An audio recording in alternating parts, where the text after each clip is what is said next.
Hi everyone, welcome to week 3 of our Women's Health Month celebration.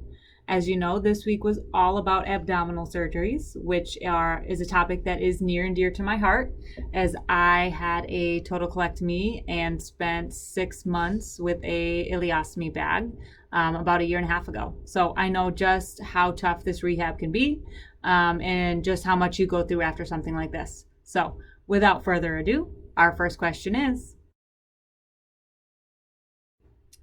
so pregnancy and C-sections can have a significant impact on your core muscle strength and posture. And typically when taking care of a newborn, it requires you to be able to lift and carry and bend, which requires a significant amount of strength and stability through your hips, back, abs, and shoulders. So since we have weaknesses in these areas, but we're also required to use them to take care of a newborn, it can lead to conditions such as low back pain, pelvic pain, hernias, urinary incontinence, and even pelvic organ prolapse. So in general, it's important to know how to safely retrain these muscle groups and to get you back to your pre-pregnancy strength, or honestly, this applies to all surgery, so your pre-surgery strength, so that you can perform daily activities without pain. In general, PT can help to improve your abilities with daily activities, such as getting in and out of bed, prolonged sitting, coughing, sneezing, posture, returning to exercise, and managing your scars.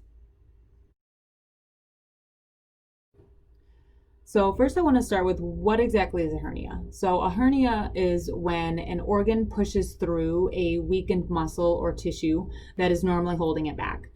So the most common type of hernia after abdominal surgery is what we call an incisional hernia.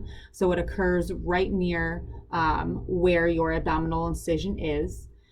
And these actually occur in 33% of people after surgery. So 1 in every 3 people who have abdominal surgery will develop a hernia.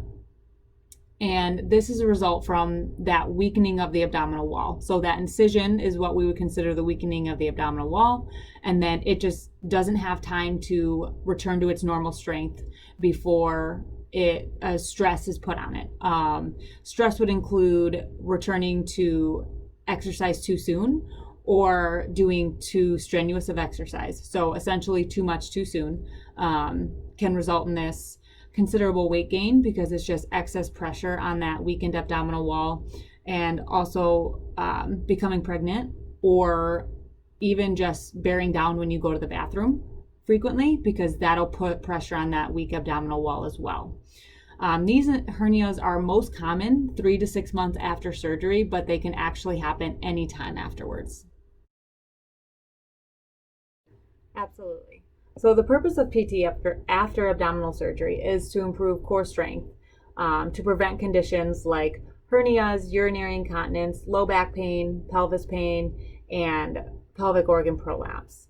So since there really isn't a time where it's been too long since surgery to address these types of things, it will really always be beneficial to do PT after abdominal surgery, regardless of how long that it's been. So there are 7 different layers of tissue that make up your abdominal wall. Normally these layers are able to glide freely along one another when our body moves around for daily activities. So after surgery, our body lays down scar tissue, which you can kind of think of as like a super sticky spider web. We need this to help our incisions heal, but it can build up underneath our scars and bind down all these different layers of tissue below them, so they're no longer able to move freely. This is why it feels like they are stuck down and can even be tender when you touch them or try to move and turn in different directions. That would normally require them to stretch or kind of slide upon one another. So it's really important to see a PT after surgery to be able to perform scar mobilizations, which essentially break down this buildup of scar tissue and restore your full mobility in that area. Yes, it is common, but I wouldn't consider it normal. As we've already kind of talked about, pregnancy and abdominal surgeries can weaken our core muscles and impact posture.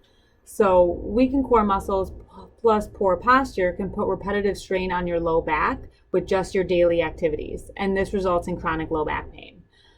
This can easily be improved by seeing a PT to address your deficits in your core strength and your posture.